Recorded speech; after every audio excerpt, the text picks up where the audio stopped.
Okay, welcome everybody to the RTO Superhero Podcast with my special guest, Maciek, who's going to be joining me for the whole year, reviewing the new revised standards. Maciek, give us a little background about who you are and what you've been doing. And I found out recently that you started as a baby in an RTO. Give me a background. Did look, my background is quite extensive.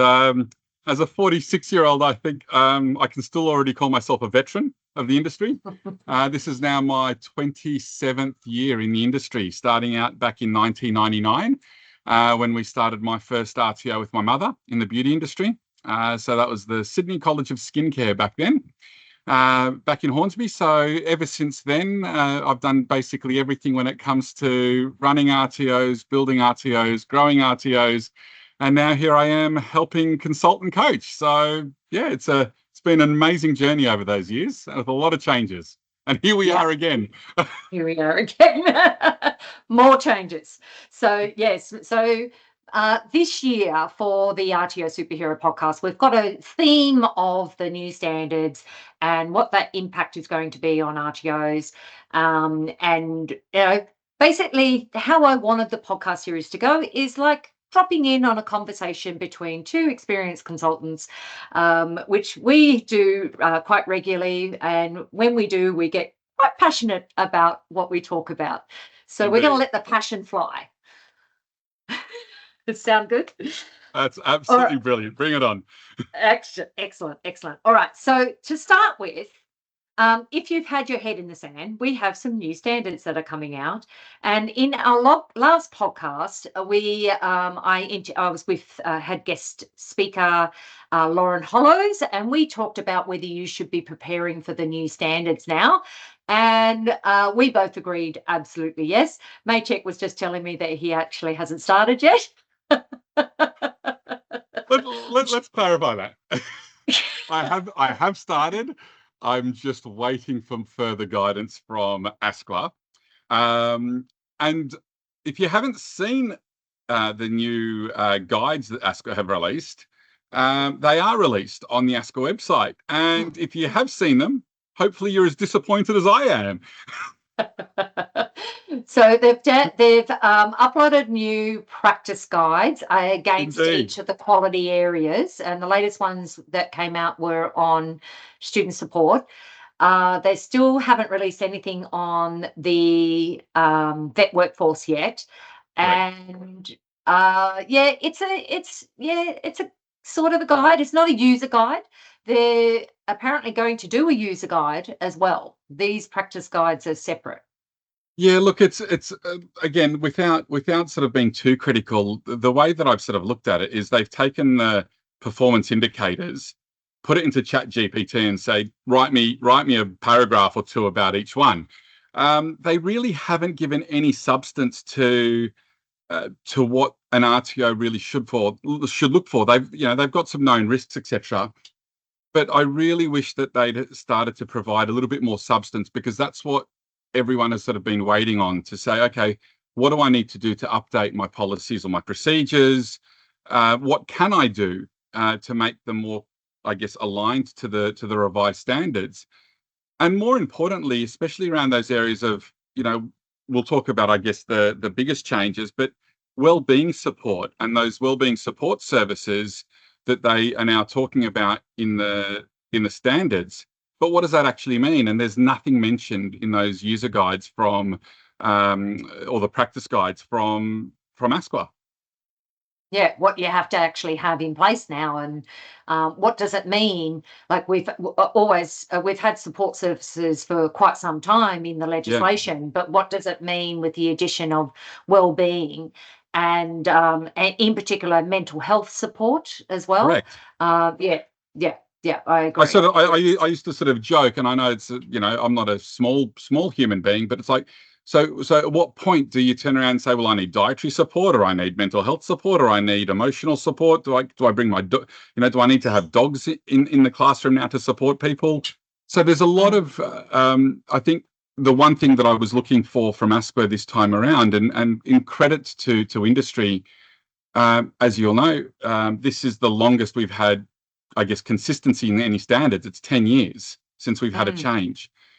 Yeah. So credit where credit's due in that respect, that we've had this much consistency. But I would have liked to think that if they're putting in such significant interpretive clauses, that there would be a little bit more there to work off, especially if it's a practice guide or how they're going to expect RTOs to be audited in the future. Yeah, I'm wondering if they're because they've released the feedback, complaints and appeals, information and training support, but nothing around well-being. Yep. I wonder if that's still coming. It could be, because I'm sure there's got to be more for all of the other areas as well. That can't be it. I 'Cause really hope not. Yeah. yeah, because what about First Nations?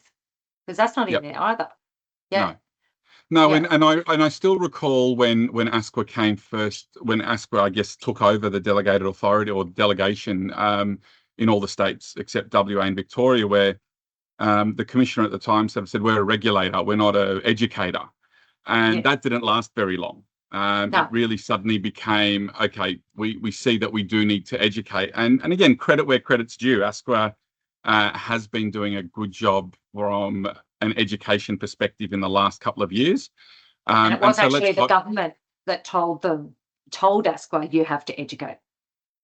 Yeah. So I think let's hope that aspect continues going. And these are just the first draft of many that will provide feedback or provide guidance to RTOs, so that we don't have the first 6 to 12 months of auditing being an interpretive nightmare. Yeah, or the And that auditor. never happens, does it? No, not at all. I remember my very first ASQA audit. So we just moved from the state regulators to the federal regulators. And it took about 4 months from when they took over before they started auditing. And my very first audit, I actually knew the auditor. She'd worked for VTAB, which was the New South Wales State Authority. And she said at the start of the meeting, Angela, as a consultant, you are not allowed to answer questions on behalf of the clients. You can take notes, the normal rhetoric.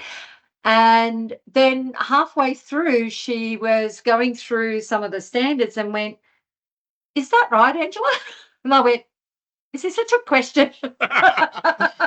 I very much have recalled many of those experiences as well. Yeah. I think the only takeaway from that is at least consultants like us that value our clients' understanding and knowledge of growth, where auditors see what we've tried to achieve with the clients, that it's not us, it's them, and we're just in the background almost interpreting certain questions. That auditors have that sense where, or assessors, as I should say, apologise, Yes. that they have that sense of not necessarily trust, but respect for us as well, that we've been around long enough that we have our own opinion to share as well. Yeah, definitely. Now, so far, we've got practice guides on the outcome standards. We've still got draft credential policy and draft compliance requirements. So Correct. who knows what's going to happen with those? I think there most probably will be some changes in the credential policy. So what are your thoughts? particularly What are your thoughts on that? What are your thoughts on Well, the non-existent really changes? There's a couple of nice yeah. ones that have been added. Well, going backwards and saying that, oh, no, you don't need to get the latest TAE now, after everyone just went through the painful process of updating to the latest qualification. They're now going back. Now, I understand why, because a lot of trainers left because they didn't want to do the new qualification. But I think it's not really demonstrating that we are moving forward if you're telling trainers, oh, no, don't worry about upgrading your qualification. We'll just accept your old one. Yeah, look, I guess I hear what you're saying, and I don't disagree. But at the same time, how many industries do we know other than this, where you are forced to go back and repeat the same qualification multiple times? And Yeah. so I think there's a level of normality that's been introduced through this policy as well, to say, look, if you studied and did your Cert 4 back in 2010, but haven't done any professional development or maintained your currency in the industry, then you're still going to be non-compliant. But this concept of having to go back, and people call it an upgrade to, but they're going from a Cert 4, say To a TAE Cert 4. 40110 to a 16, now to a 22. To me, that's never been an upgrade. That's just been, okay, call me a bit, I guess, a different opinion, but I think that's not an upgrade, and it's a money grab in some respects. And and I think that if you're going to go down the path of having had your Cert 4, say the 16 version, why not go and do your diploma and actually upgrade a qualification to to the new diploma and do that as a pathway? But what I like about this is that it sort of normalizes the fact that you can get a qualification, and then the focus should be on you maintaining and updating your skills, whether that's personal or because we don't have a CPD program in this industry. No, I think we should have one.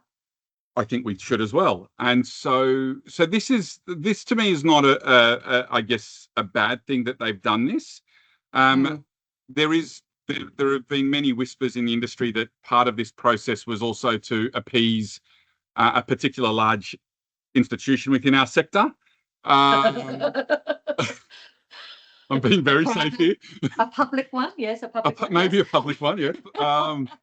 And that there was a lot of call there to allow for that. But whichever way you look at it, I think it's not a bad idea to allow someone who's got an older qualification to just maintain their currency through professional development as well. Yeah. And I think that needs to be a bit clearer in the credential policy around PD. Yes, you can hold the old qualification, but you need to be doing PD. And what is that PD? How many hours? Like a professional development point system. Correct. And I mean, that in itself is a management nightmare as well. But I think there definitely needs to be some guidance as to how a quality RTO looks at PD, and is it, one session a week, one session a month, 2 sessions a year, whatever it is, and how to, I guess, interpret what PD is best suited for your workforce as well. Because doing a 2-hour seminar once every 6 months, to me, is not professional development. That's just a loophole that you're using to try and maintain compliance. So but I do like the other thing that they've added to that credential policy is now that they've clarified with validation what additional credentials can be used for validation, because the current standards really stipulate not Schedule 1 of the standards, but you have to have your Cert 4. So anyone who had a diploma or anything wasn't actually allowed to do validation unless they had those the Cert 4 40116. Yeah, it was pretty crazy where it was before, and it made it very difficult, in particular for small RTOs, to get validation done. Yeah. So all in all, look, I don't have a problem with the current one, the credentials policy. It will be interesting to see if it changes, but yeah, and the compliance requirements, I haven't really seen any changes at all in that. No, it's just pretty much the same. No. The things that sort of jumped out at me from a compliance schedule, I guess, were the focus on managing learner personal information. They sort of spoken about that. The biggest one, I think, that is great for the industry in, I guess, weeding out some of the challenged RTOs, if we can call it that, is the 2-year retention of assessment records. I think that's a really big positive step forward for us. The reduction from 30 years to 7 years of retention of completion records, I think that's a really positive change as well. Yeah, because a 30-year-old record is not current. No. But I think also with the USI, that it's almost like if we're reporting every year now, what's the point of retaining anything, because the USI has it there? And then the other one was the fact that you need to notify ASQA within 10 days, not 90 days. And I think that's also a really positive step forward for the industry. I think that's definitely positive, because there were quite a few operators out there who weren't notifying and trying to fly under the radar. Yeah. So, yeah. But other than that, I can't really sort of see too much as that has changed, which again begs the question, a lot of these, and part of my approach was, what are we updating in our policies when really there hasn't been too much significant change within these new standards? So It's just people that are couple going out words. there, people that are going out there and spending thousands of dollars on buying a new suite of policies pre-purchase, and all of these sort of discounts. What are you buying that you don't currently have? Yeah. We're updating all of our policies, procedures, and documents. In particular, the biggest change that we've worked on is contracts, so trainers' Yep. contracts, and also position descriptions, because Yeah. I found this is a great opportunity for us to review all of our documents against all of the other, like the WHS Correct. requirements changed last year. So there Yes. was other legislation that changed. So we're just doing a clean sweep of everything and updating Agree. Yep. everything. Yeah. And I think, Yeah. and I truly think every RTO should, and we are living in a society and an age now where there's no excuse. There really isn't. We have so much technology available to us that there's just no excuse not to devote some time to constantly review your documentation, because the age of having dust collectors from 7 years ago, a policy that we haven't looked at, it just doesn't float anymore. So Yeah. Yeah. We need to have simpler processes that people can follow. And as you said, there's a lot of tech out there that and particularly in AI, that we can use for creating really easy to follow processes, which is so we've actually seen this as an opportunity of, we're going to update all of our documentation to the new standards, but we're also using technology and AI to improve it. Yeah, so 100%. having flow charts and things like that. Yeah. Yeah. And so, what are your thoughts on the shift to self-assurance and continuous improvements? Come back. Let's look at the word shift. Look, you and I think agree on this on so many levels. The term systematic self-assurance is really I've only seen it used within the ASQA, the RTO context. It's the concept itself is with everywhere, systematic self-assurance. But the term itself, I've not really seen out in the industry other than our space. But the concept itself, I have been a huge believer and a practicer of systematic self-assurance and continuous improvement from day dot, because anyone that runs a good quality business will be doing this anyway. And it's the thing that, without going on a complete tangent, the thing that I really struggle with is RTOs that say, I hate compliance, I hate the standards. And it's sort of like, but they're just good quality practice management techniques that we should be doing anyway. Yeah. I guess put into words. But so if you start to understand what the concept of systematic self-assurance or continuous improvement is, and incorporate them into daily practices or weekly actions, compliance doesn't need to be painful. No. My viewpoint on this is you should have a culture of compliance Correct. throughout your organization. And it shouldn't be a pain of compliance. It should be that it's so much embedded in your culture that you don't even know that you're running a compliance system. Correct. Absolutely. Yeah. And so, I always say one of my sort of main points that I always talk about is like a monthly management meeting, for example. And I sort of say to people, do you run a meeting? It's like, yeah, we meet all the time. It's like, well, what if you made up an agenda that actually addressed a lot of the points that you need to discuss every week, every month, and documented that? And again, through technology, we can now record, have AI summarize our meetings for us, and actually produce minutes of meetings for us. So we don't actually need to sit there doing the old school, like, what were the key point takeaway? We can participate in a 30-minute meeting, have all of the actions recorded because everyone just simply talks what they've done, and then you've got a formal record of it. Yeah, we have, we recommend all our clients hold a monthly quality and compliance meeting. Yep. And at their meeting, they're looking at WHS, opportunities for improvement, complaints and appeals, training packages. So you just have them as standing agenda items. Yep. I think that's the core to that culture Correct. of Correct. continuous improvement.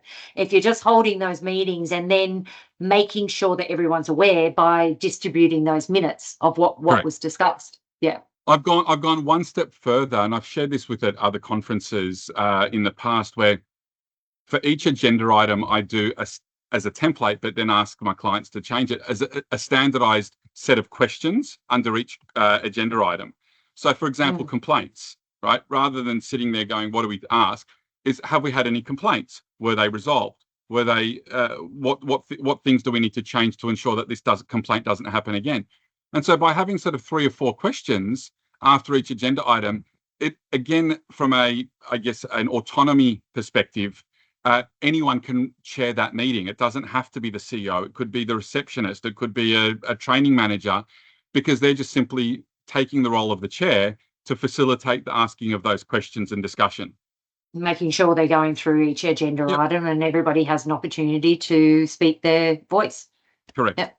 Yep. Yep. So yeah, so Awesome. I love the concept. I love the fact that they're still talking about it, and I don't think it's going to make a huge difference for a lot of RTOs that are doing it already. Let's just hope that the ones that aren't pick up their game and actually start looking at it, but in a positive way, not as a negative afterthought. Yeah, negative compliance is a pain in the neck, and we don't want to do it, because if your team are hearing that from the top, you're just going to have that culture all the way through. So whereas if you have it as continuous improvement is just the way we do things here, it's a totally different vibe that you're going to get, and it's going to make it so much easier for you to maintain your compliance. Yeah, so you're spot on. Culture of compliance is what I promote as well.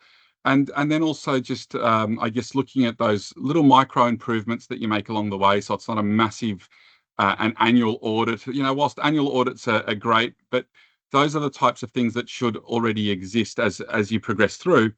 And then also the other thing is, like for me, I always say, why do we have a compliance manager or a compliance consultant even, or a compliance officer, when compliance really should be operationally within every role as well? Now, I get that, we've got those roles for a reason, but then also are they compliance, or are they also an improvement manager, an improvement officer? And Well, under the new vet workforce requirements, it is now a requirement that every team member needs to understand that, and this is what we've put in their position description, is everyone needs to comply with the standards and have an understanding of the standards.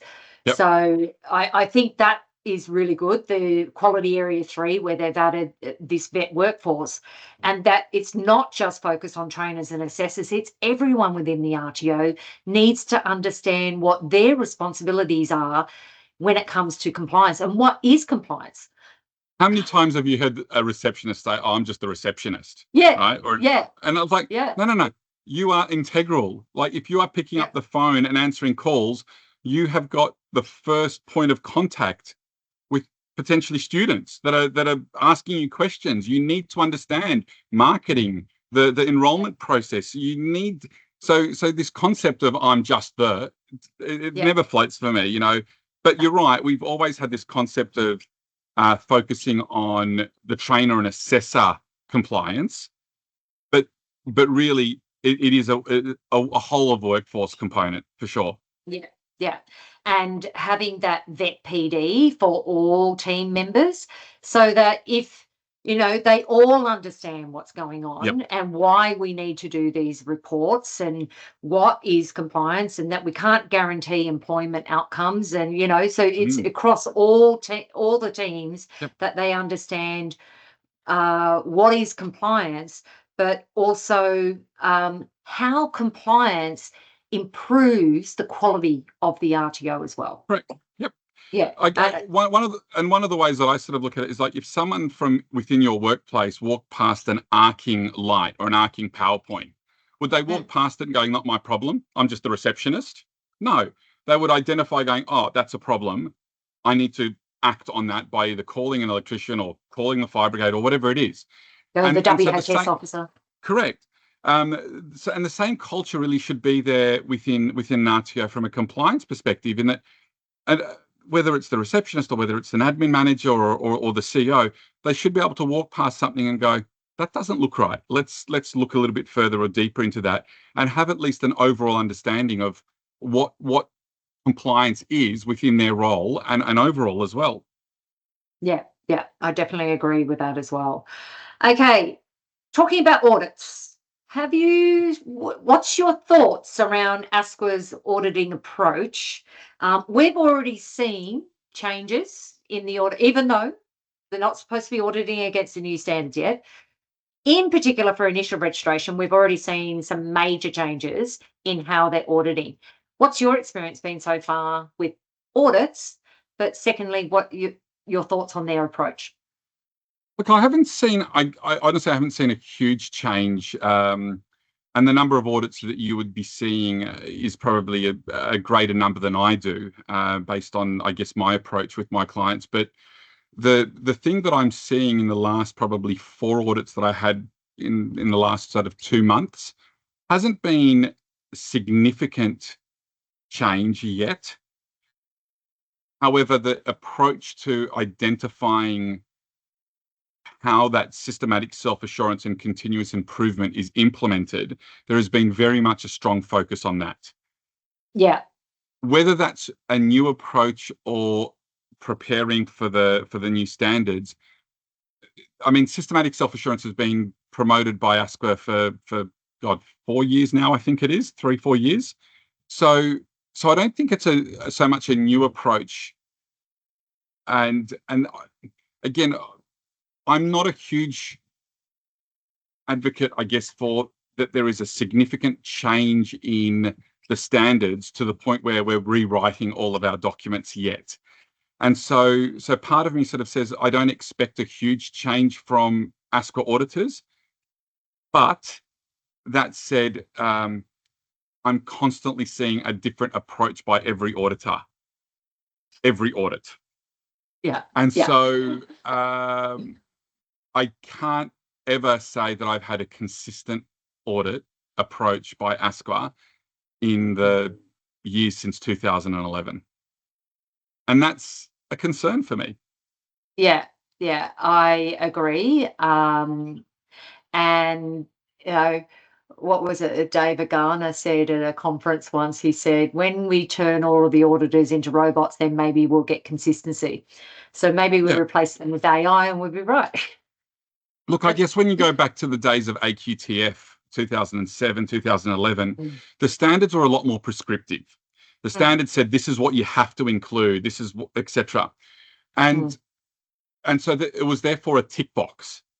And I will never forget the words that Carol Hunter once said to me. It's like, compliance seems to be this pendulum, and we go from one side to the other. So we go extreme to another extreme of let anything go, and then we realize that we're not doing our job, so let's start doing everything to control. And so as the standards for the last 10 years haven't changed, the auditing practices have significantly changed, from having multiple attempts to rectify to having no attempts, and basically being shut down at initial registration for having a couple of words wrong, to now what I think would almost be fair, because they're using that sort of risk-based approach to say, look, you're almost there. There's a minor deficiency here, but so you're good to go, to look, this is non-compliant. We'll give you, the number of days to fix this, to, you know what, you really need to go back to the drawing board. We're going to reject this application until you've got at least a level of understanding that you can actually manage your RTO. So if that is implemented consistently, then I'm okay with that. But consistency is that key word. Yeah. And I don't know how they're going to ensure that they've got the consistency. I've had a lot of bad experiences with inconsistency. But some of the changes that we've seen, because I won't go down that path now, because that's like another hour conversation. So what we've seen is in particular initial registration. So for initial registration, it seems to be every time we're submitting, they're asking for something new at Yeah. the moment. So I think they're still trying to work out, well, what's going to be the best with under the new standards. So some of the things they're asking us to resubmit documents. They're asking, the big thing has been the organisational profile. They're Yeah. asking for that a lot more now. Much more for re-reg. They're expecting a business plan. So we're seeing that more and more now. And that Well, business it's plan. associated with the FVRA. So they're Yeah, asking for yeah. the FVRA, then says the business plan. No, Yeah. so this is clients that haven't had to do an Oh, FVRA, so really? financial Yeah. viability. Wow. The auditor's just asking for, this is where you were. Now, what are you wanting to do now? So what are your goals and what have you set for the next 3 to 5 years? And how are you going to manage that process of expansion if you're going to expand, including how many trainers per course and that you're delivering and training product and all that sort of stuff. That's what they're asking for. And on the flip side, I literally finished a re-reg audit last week where they audited 2.2, and that was the only clause they audited for the re-reg, and they asked for none of that. Wow. And the closing meeting went for 45, 50 minutes. So Yeah. this is that inconsistency, and I understand that it's risk-based, and I understand that there's information behind the scenes that ASQA may be looking at, but it makes our job very hard. Yeah. Yeah. Which is why we always have to come up with different contingencies. So the big thing that we focus on when we're working with our clients is the worst case scenario. Yeah. So and sometimes we've prepared our clients so well that we just breeze through. Correct. And they go, oh, why did you make us do all of this stuff? And we're like, well, because It's good 10 other practice. audits. Yeah. But also it's good practice, you know?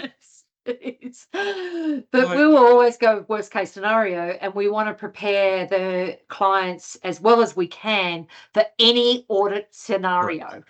Yeah. Yeah. It's unfortunately and you know, sorry to all my auditing colleagues that I know out there, but it's a sad reality that you almost also have to prepare the client once we know who the auditor is. Yes.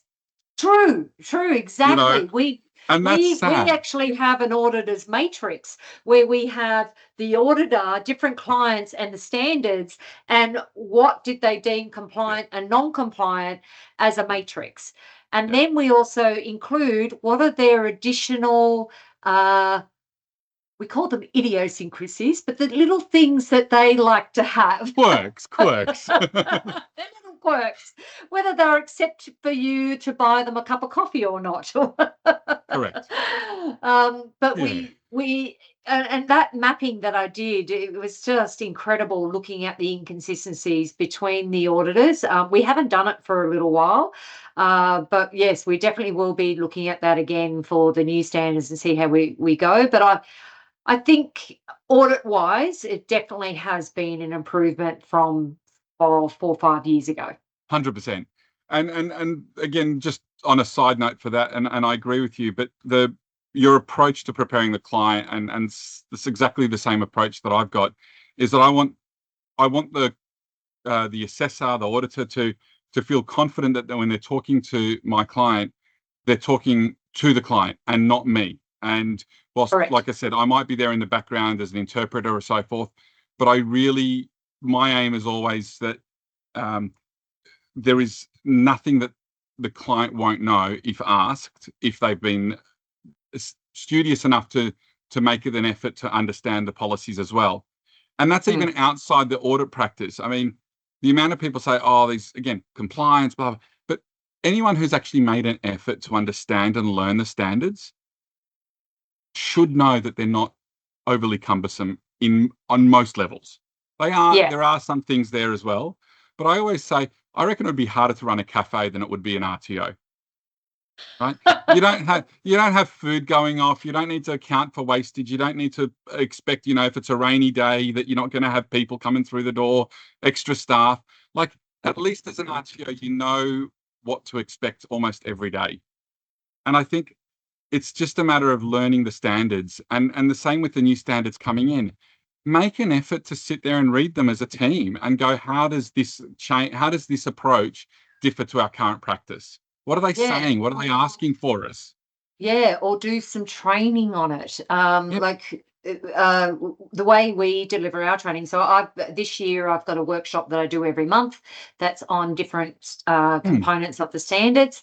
And what I'm doing with that is I'm giving activities to do as well. So you can actually get your team together and do little mini audits or yep. reviews to see where you're at when it comes to the new requirements. Yeah. Or Yep. get your trainers who that's their profession to train Yeah. to pick one of the standards or one of Yeah. the performance indicators and say, prepare a presentation for the rest of us and use it as a way for us to also evaluate your training processes and how you Yeah. prepare for work Great idea. and use it as Love a it. PD session. Yeah. Love it. I think that's a great idea. Uh, Yeah. Yeah. All right. So we're going to wrap up this one. yeah, This has been fantastic to hear your views on the breaking down of the standards. In our next interview, we're going to be going through the future of vocational education and what we think is, well, I think we'll be looking into our crystal balls of what we think may be happening in the future. So thank you, Maciek, for thank you. being my guest today. And I look forward to a year of conversations about the sector and the new standards. Thanks so much.